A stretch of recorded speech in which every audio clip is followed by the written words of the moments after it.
नाजरीन अस्सलामु अलैकुम वरहमतुल्लाहि वबरकातुहू। सीधी बात की ताज़ा तरीन खबरों में आपका इस्तकबाल है। आइए सबसे पहले आज की सुर्खियों पर नज़र करते हैं।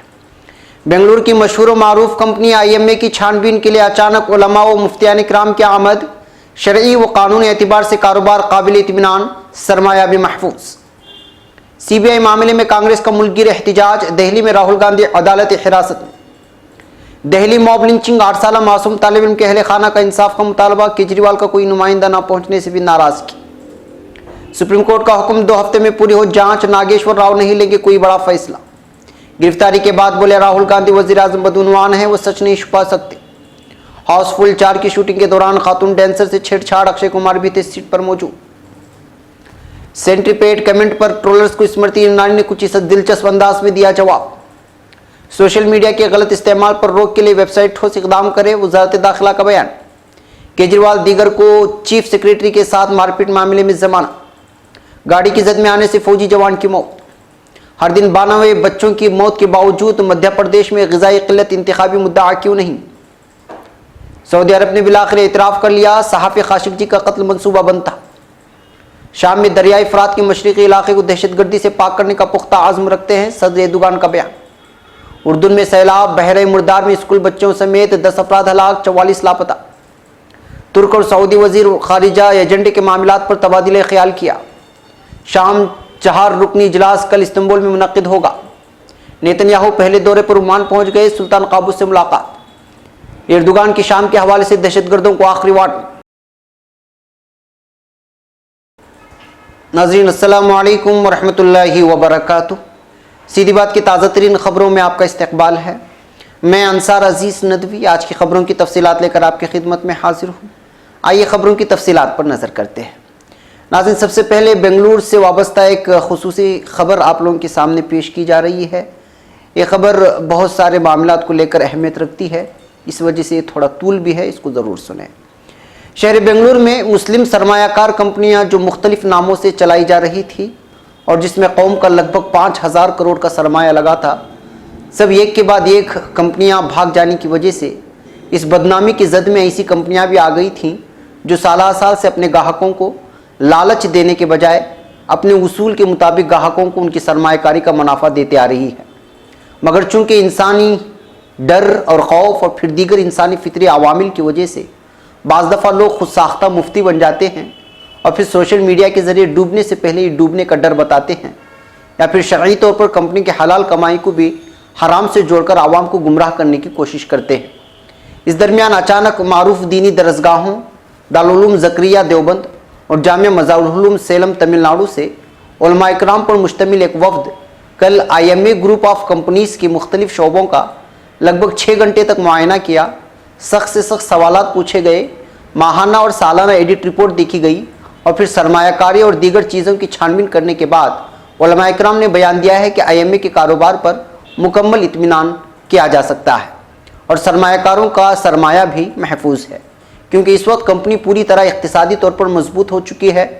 उन उलमा इकराम के वफ़द ने कल IMA jewels, IMA gold, IMA jewels के जेवर साजी के कारखाने, सोने का ज़ख़ीरा करने के लिए बनाए गए वॉल्ट और फ्रंटलाइन हॉस्पिटल, सरकारी VK उबैदुल्ला स्कूल वगैरह का दौरा किया और सालाना हिसाब किताब, शुरका की तफसीलात का बगौर जायज़ा भी लिया। तब महसूस किया है कि दरअसल कंपनियों में शिराकतदारों ने जो सरमाया लगाया है उसके बिलमुकाबिल IMA कंपनी की अपनी मिल्कियत और सरमायाकारी कई गुना ज़्यादा है। लिहाजा इस बात के शुकूक व शुबहात को IMA में सरमाया लगाने वालों की रकम को किसी तरह का ख़तरा लायक है, वो सरासर बेबुनियाद है। मुआयने के बाद मुत्तफ़िक़ा तौर पर उलमा इकराम ने नामानिगारों से बात करते हुए कहा है कि मजमूई तिजारत शरीयत के कवानीन के दायरे में है और उसके जरिए जो भी आमदनी हो रही है उसकी शुरका में बराबर तकसीम करके IMA ग्रुप की तरफ से उन शुरका को माशी तौर पर मुस्तहकम करने के लिए जो भी किया जा रहा है वो काबिल सताइश है। उन्होंने कहा कि IMA के लेडी क्रेजेंट रोड शोरूम में 1200 किलो सोने के जेवरात की नुमाइश और ज़ख़ीरे में 300 किलो सोना रखा गया है। जयनगर शोरूम में 1500 किलो सोने के जेवरात नुमाइश पर हैं और ज़ख़ीरे में 300 किलो सोना रखा गया है और IMA वॉल्ट देखा जहां पर 5000 किलो सोना ज़ख़ीरे के तौर पर रखा गया है।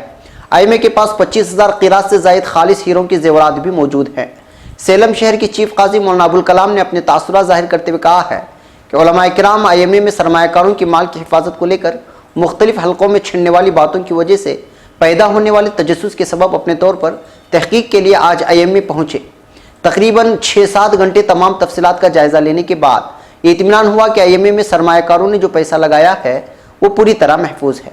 इस सिलसिले में मुख्तलिफ हलकों के ज़रिए जिस तरह के वसवसे फैलाए जा रहे हैं वो बेबुनियाद और गैर ज़रूरी है। मौलाना मोहम्मद अनीस खान साहब मोहतिम मदरसा मज़ाइल उलूम सेलम ने IMA की तरफ से दिखाए गए तमाम सरकारी दस्तावेज़ात का भी बगौर जायज़ा लिया और उन पर भरपूर इत्मीनान जाहिर करते हुए कहा कि सबसे बड़ी बात उन्हें ये पसंद आई कि मिल्लत को सूद की लानत से बचाने के लिए IMA गोल्ड के ज़रिए बिलासूद कर्जे का जो अहतमाम किया गया है वो मिल्लत के लिए काफ़ी सूदमंद साबित होगा। मुफ्ती शरीफ खान साहब मोहतिम दारुल उलूम ज़करिया ने कहा है कि हमारा ये दौरा अचानक हुआ है। देवबंद से रास्त तौर पर वो यहाँ पहुँचे हैं और यहाँ तहकीकी और तफसीली जायज़ा लेने के बाद ये पाया कि IMA कंपनी में लोगों की सरमाया के मुकाबिल कंपनी के असास से कई गुना ज़्यादा हैं। दारुल उलूम ज़करिया देवबंद के नाज़िम तालीमात मुफ्ती नसीब अहमद कासमी ने भी अपने मुख्तसर तासुरात में कंपनी शरीयत के आइन तकाज़ों के तहत कारोबार करने की नौयत को देखने और परखने के लिए आया है। तहक़ीक़ व तफ्तीश के बाद महसूस हुआ कि कंपनी मुल्क के कवानीन के तकाज़ों की तकमील, शरई कवानीन की पासदारी, शुरका की हमदर्दी और मुनाफे के हुसूल पर पूरी तरह का काम कर रही है और यही 4 चीज़ें किसी भी कंपनी की कामयाबी के लिए काफ़ी हैं। वफ़द के मुआयने के बाद कंपनी के मैनेजिंग डायरेक्टर जनाब मंसूर खान ने कहा है कि हमारी कंपनी के दरवाजे हर एक के लिए खुले हैं और शरई और कानूनी एतबार से हम हर तरह के दस्तावेज़ात मुहैया कराने को तैयार हैं। लोग बेवजह कंपनी को बदनाम करने की कोशिश कर रहे हैं। हमने कभी भी किसी मुफ्ती या आलिम को तफसीलात मुहैया कराने से इनकार नहीं किया। उन्होंने उलमाए किराम और मुफ्तियान की जानिब से अचानक इस दौरे पर हैरानगी भी जताई और फिर शुक्रिया भी अदा किया कि इस तरह वक्तन फ़ौक़तन उलमाए किराम की जानिब से रहनुमाई होती रही तो हम छोटी मोटी गलतियों को जानकर दूर करने की कोशिश भी कर सकते हैं। उन्होंने कंपनी को बेवजह बदनाम करने वालों के सिलसिले में सीधी बात से किए गए एक सवाल के जवाब में कहा कि जिनको कंपनी में कितना सरमाया आवाम का है और कितना सरमाया खुद कंपनी का है उसका ही इल्म नहीं, तो ऐसे लोगों की बेबुनियाद इल्ज़ामात को लेकर क्या करेंगे और इसका जवाब आखिर क्यों कर दे। हमारा काम शरीयत को सामने रखते हुए तिजारत करना है। इस दौरान कुछ लोगों की जानिब से अड़चनें होती हैं, उसका हम जवाब देना ज़रूरी नहीं समझते। बात से बात बढ़ती जाती है और उलमाए किराम और मुफ्तियान किराम को हम जैसे आम आदमी क्यों कर जवाब दें। शुरू दिन से हमने उलमाए किराम को अपनी तिजारत से वाकिफ़ कराया है और उलमाए किराम ने हमारे काम को भी सराहा है, इसमें कोई दो राय नहीं। मगर बीच में कुछ लोग आ जाते हैं जिसकी वजह से दुश्वारियाँ पैदा होती हैं। हमारी कंपनी के दरवाजे हर एक के लिए खुले हैं। डर तो उन लोगों को होना चाहिए जो आवाम को डबल और ट्रिपल मुनाफा का लालच देते हैं। यहाँ लालच का कोई सवाल नहीं है। जो मुनाफा आता है वो ले और खुदा न खास्ता नुकसान होता है तो इसमें शुरका बराबर के शरीक रहेंगे। अब खबर नई दिल्ली से। CBI तनाज़े को राफेल घोटाले से जोड़कर कांग्रेस ने जुमा को मुलगिर मुजाहिरा किया है। दिल्ली में CBI हेडक्वार्टर के पास मुजाहिरा कर रहे कांग्रेस सदर राहुल गांधी समेत दूसरे लीडरान ने अपनी गिरफ्तारी दी। मीडिया रिपोर्ट्स के मुताबिक गिरफ्तारी के बाद इन रहनुमाओं को लूधी रोड पुलिस स्टेशन ले जाया गया है। कांग्रेस के तर्जुमान रणदीप सरजेवाला ने ट्वीट करके तस्दीक की है। उन्होंने अपने ट्वीट में कहा कि राहुल गांधी और दूसरे लीडरान को पुलिस ने गिरफ्तार किया है। गौरतलब है कि CBI चीफ आलोक वर्मा को छुट्टी पर भेजे जाने के खिलाफ मुजाहरे की क़यादत करते हुए राहुल गांधी ने मोदी हुकूमत पर इल्ज़ाम लगाया कि राफेल सौदे की जांच से बचने के लिए आलोक वर्मा को मुअत्तल किया गया है। राहुल गांधी ने कहा कि कांग्रेस चौकीदार को चोरी नहीं करने देगी। कांग्रेस सदर ने कहा कि हिंदुस्तान के हर इदारे पर वज़ीर आज़म नरेंद्र मोदी हमला कर रहे हैं। इंडियन एक्सप्रेस के खबर के मुताबिक उन्होंने कहा कि नरेंद्र मोदी ने अनिल अंबानी की जेब में 30,000 करोड़ रुपए डाला है। उन्होंने CBI चीफ की बहाली का मुतालबा करते हुए वज़ीर आज़म नरेंद्र मोदी को इस मुद्दे पर माफ़ी मांगने का मांग की है। इस मामले का एक पहलू यह भी है कि हर छोटी बड़ी बात पर बीजेपी को घेरने वज़ीर आज़म नरेंद्र मोदी पर सवाल उठाने वाले दिल्ली के वज़ीर आला अरविंद केजरीवाल इस मामले पर बिल्कुल खामोश हैं। ना तो उन्होंने कोई ट्वीट किया है और ना ही उनका कोई नुमाइंदा मदरसा तक पहुंचा है और ना अहले खाना से मुलाकात करने की हिम्मत हुई है। जबकि यही अरविंद केजरीवाल हैं जिन्होंने लखनऊ की विवेक तिवारी कत्ल मामले पर एक सख्त ट्वीट करते हुए बीजेपी से सवाल पूछा था। विवेक तिवारी तो हिंदू था, फिर उसे क्यों मारा गया। बीजेपी लीडर पूरे मुल्क में हिंदू लड़कियों की आबरूरेज़ी करते हुए घूमते हैं, ताहम जब केजरीवाल की रियासत में हादिसा रोनुमा हुआ तो इस पर खामोश हैं।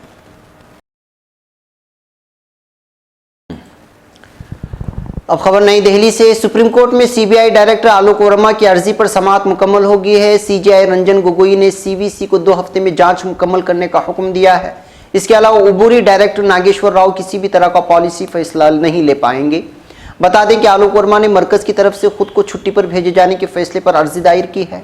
आलोक वर्मा ने अपने अर्जी में मरकज की तरफ से उन्हें छुट्टी पर भेजे जाने और अबूरी चार्ज 1986 बैच के हिंदुस्तानी पुलिस सर्विस के उड़ीसा केडर के अफसर और एजेंसी के joint director M Nageswara Rao को सौंपे जाने के फैसले पर रोक लगाने का मुतालबा किया है।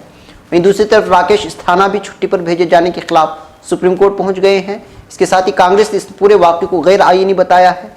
कांग्रेस आज सीबीआई दफ्तर के बाहर धरना और मुजाहिरा कर रही थी, जैसा कि आपने खबर से पहले सुना। इसके मद्देनजर सीबीआई दफ्तर के बाहर सिक्योरिटी भी बढ़ा दी गई थी। अब खबर मुंबई से। मुंबई के चित्रकूट स्टूडियो में जुमेरात की रात फिल्म हाउसफुल 4 की शूटिंग के दौरान एक डांसर से छेड़छाड़ का मामला सामने आया है। डांसर की शिकायत पर पुलिस ने मामला दर्ज करके जांच शुरू कर दी है। मौसूला इत्तलात के मुताबिक जिस वक्त यह हादसा हुआ, अदाकार अक्षय कुमार, बॉबी देओल और रितेश देशमुख सेट पर मौजूद थे। मौसूला इत्तलात के मुताबिक मुंबई के चित्रकूट स्टूडियो में इन दिनों हाउसफुल सीरीज की चौथी फिल्म हाउसफुल 4 की शूटिंग चल रही है। खातून ने बताया कि जब वो वॉशरूम बैतुल खला की तरफ जा रही थी, तभी उसे एक शख्स ने रोक लिया और उसके साथ छेड़छाड़ की। और खबर मुंबई से। मरकजी वजीर स्मृति ईरानी ने मंगल के रोज सबरीमला मंदिर में सभी उम्र की खवातीन के दाखिले के सुप्रीम कोर्ट के फैसले पर रद्द-ए-अमल जाहिर किया है, जिसके लिए उन्हें सोशल मीडिया पर ट्रोल होना पड़ गया। जुमेरात के रोज मरकजी वजीर ने इंस्टाग्राम पर एक तस्वीर शेयर कर ट्रोलर्स को जबरदस्त जवाब दिया है। स्मृति ईरानी ने अपनी दहाई पुरानी टीवी सीरियल क्योंकि सास भी कभी बहू थी से अपनी एक तस्वीर शेयर की, जिसमें उनका मुंह बंधा हुआ है। इस तस्वीर के कैप्शन में स्मृति ने लिखा, हम बोलेगा तो बोलेंगे कि बोलता है। सोशल मीडिया सारिफिन को ईरानी के ट्रोलर्स को जवाब देने का अंदाज बेहद पसंद आ रहा है। कई लोगों ने इनके जवाब देने के तरीके की तारीफ की है। अब तक 12,000 से ज्यादा लोग इस पोस्ट को लाइक कर चुके हैं। अब खबर सोशल मीडिया के ताल्लुक से है। वजारत दाखिला ने सोशल मीडिया कंपनियों से गैर समाजी अनासिर की तरफ से उन वेबसाइटों के गलत इस्तेमाल पर रोक लगाने के लिए ठोस इकदाम करने और मुल्क में शिकायत का इजाला हुक्काम की तकर्रुरी करने के लिए कहा है। वजारत दाखिला सेक्रेटरी राजू गौबा ने Facebook, Google, Twitter, WhatsApp, YouTube और इंस्टाग्राम जैसी सोशल मीडिया कंपनियों के नुमाइंदों के साथ मीटिंग में ये बात कही। मीटिंग में सिक्योरिटी एजेंसियों, इलेक्ट्रॉनिक्स एंड इंफॉर्मेशन टेक्नोलॉजी, महकमे मवासलात और वजारत दाखिला के सीनियर हुकाम ने भी शिरकत की। मीटिंग में इन वेबसाइटों के गलत इस्तेमाल को रोकने के लिए अब तक के किए गए इकदाम का जायजा लिया गया है। दाखिला सेक्रेटरी ने कंपनियों के नुमाइंदों से कहा कि वो सोशल मीडिया के जरिए अफवाह, बदअमनी फैलाने और साइबर जराइम, खासतौर पर खवातीन और बच्चों के खिलाफ जराइम और कौमी मफाद के खिलाफ सरगर्मियों पर रोक लगाने के लिए ठोस इकदाम का निज़ाम बनाने के लिए कहा है। नुमाइंदों ने इन वेबसाइटों को ब्लॉक करने और काबिल एतराज़ मवाद को हटाने के लिए लिए गए इकदाम के बारे में बताया है। अब खबर नई दिल्ली से। दिल्ली के एक अदालत ने चीफ सेक्रेटरी अंशल प्रकाश मारपीट मामले में दिल्ली के वज़ीर आला अरविंद केजरीवाल, नायब वज़ीर आला मनीष सिसोदिया और आम आदमी पार्टी के 11 दीगर मेंबरान असम्बली को जुमेरात को जमानत मंजूर कर ली। ये सब इस मामले में मतलूब थे। दिल्ली पुलिस ने अंशल प्रकाश की शिकायत पर आप के रहनुमाओं और एमएलएस के खिलाफ मामला दर्ज किया था। उनकी शिकायत थी कि 19 और 20 फरवरी की दरमियानी शब मिस्टर केजरीवाल की रिहाइशगाह पर उनके साथ उस वक्त मारपीट की गई थी जब उन्हें एक मीटिंग के सिलसिले में बुलाया गया था। अब खबर झारखंड से। झारखंड जिले के मुफस्सल थाना इलाके के रानी डंडा गांव के नजदीक देर रात नामालूम गाड़ी की जद में आने से फौज के एक जवान की मौत हो गई है। पुलिस जराये ने आज बताया कि अरुणाचल प्रदेश में फौज में तैनात जवान रविनाथ सूरिन छुट्टी लेकर झारखंड अपने घर आया हुआ था। रविनाथ देर रात मोटरसाइकिल से रानी डंडा की जानिब जा रहा था, तभी नामालूम गाड़ी की जद में आ गया। हादसे में जवान की मौके पर ही मौत हो गई है। जराये ने बताया कि मुतवफ़ा जवान शिकारीपाड़ा थाना इलाके के गज्जी सिमल गांव का रहने वाला था। अब खबर मध्य प्रदेश से। हिंदुस्तान का एथोपिया कहे जाने वाले शिवपुर जिला में ग़िज़ाई किल्लत की आफत से कई घरों की चिराग मां की गोद में ही बुझ गए हैं। सितंबर 2016 में जिले में कुल 116 बच्चों की मौत ग़िज़ाई किल्लत के सबब हुई, जिसने इन सरकारी दावों की पोल खोलकर रख दी जिनमें बच्चों को दिए जाने वाले मुकव्वी ग़िज़ा से मुताल्लिक दावे बढ़ चढ़कर किए जाते थे। हिज़्ब मुखालिफ और मीडिया के घेरे जाने से इंतजामिया से लेकर हुकूमत तक की पेशानी पर बल तो पड़ा। अपने वज़रा और महकमेजात के साथ एक इजलास में वज़ीर आला शिवराज सिंह चौहान ने ऐलान किया कि हुकूमत ग़िज़ाई किल्लत पर वाइट पेपर लेके आएगी। वाइट पेपर का मतलब था कि रियासती हुकूमत ग़िज़ाई क़िल्लत के मुद्दे के हर पहलू पर बात करती, इस मसले की गहराई में जाती, अपनी स्कीमों के अमलावरी के तरीक़ेकार गिनाती, अपनी कामयाबियाँ और हुसूलियाबी बताती, नाकामियाँ और ग़िज़ाई क़िल्लत से आके कैसे लड़ना है ये पॉलिसी बनाती और मसले से मुताल्लिक़ मुख्तलिफ आदाद व शुमार पेश करती। लेकिन ऐलान के 1 महीने के अंदर वाइट पेपर लाने का वादा करने वाली हुकूमत महीने दर महीने बीतते गए, लेकिन आज 2 साल बाद भी वाइट पेपर नहीं ला सकी है। अब सवाल ये है कि मध्य प्रदेश के हालिया इंतखाबात में क्या ये मुद्दा उठाया जाएगा। नाज़रीन, अब खबरें आलमी और आलम भर से और आलम इस्लाम से हैं। पहले खबर सऊदी अरब की। सऊदी अरब के सरकारी प्रोसिक्यूटर ने जुमेरात को कहा है कि इस महीने की शुरुआत में इस्तंबुल में वाक़ मुल्क के कौंसल खाने में सहाफ़ी जमाल काशिक़जी को मनसूबाबंद तरीके से कत्ल किया गया था। गल्फ टाइम्स में जुमेरात को शाया खबर के मुताबिक अमेरिका की खुफिया तफ्तीशी एजेंसी CIA के डायरेक्टर जीना हेस्पेल इस वक्त काशिक़जी के कत्ल की साजिश का पता लगाने तुर्की के दौरे पर गए थे। इस दौरान उन्हें कत्ल की ऑडियो रिकॉर्डिंग मिली, जिसे सुनने के बाद सऊदी अरब की इस हरकत का इंकशाफ हुआ। हेसेल ने इस मामले की इत्तला अमेरिका के सदर डोनाल्ड ट्रंप को दी है। ख्याल रहे कि सऊदी हुकूमत इससे पहले कह रही थी कि काशिक़जी की इस्तांबुल के कौंसल खाने में एजेंट के साथ लड़ाई में हादिसाती तौर पर मौत हो गई थी।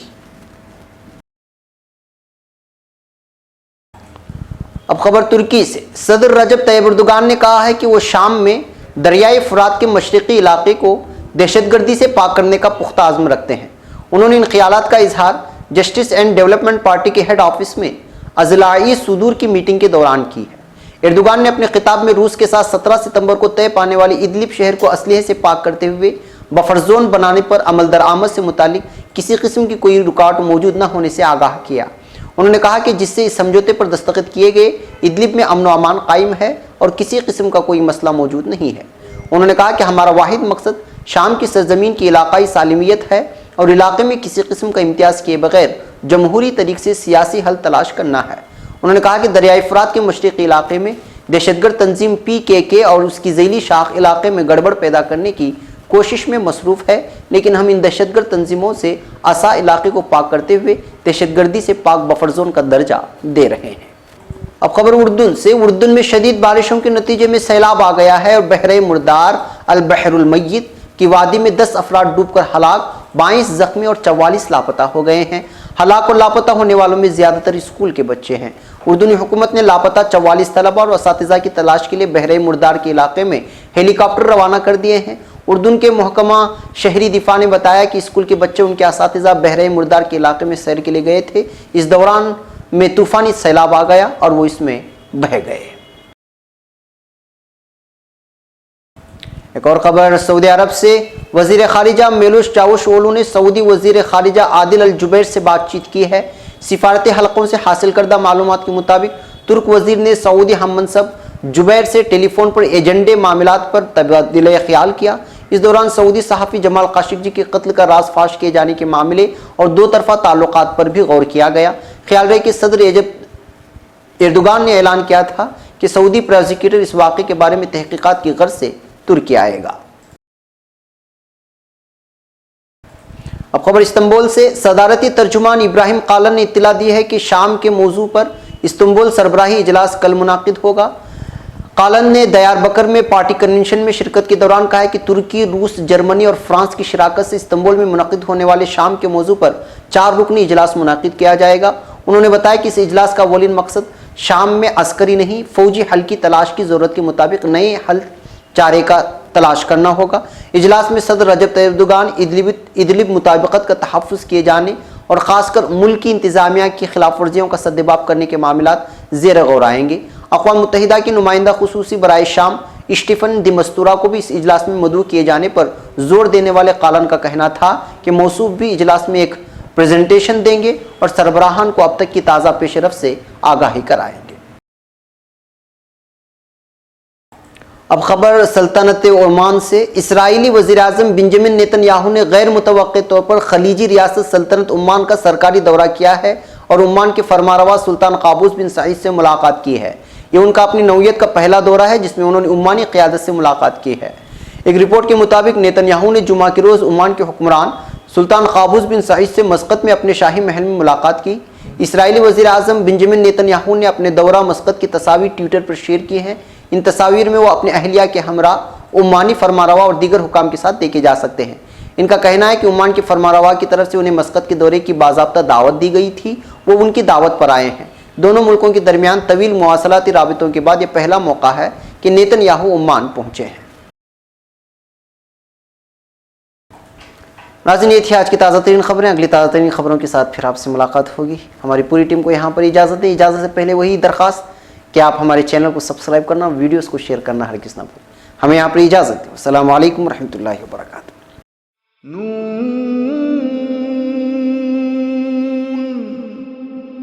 वल क़लमि वमा यस्तुरून।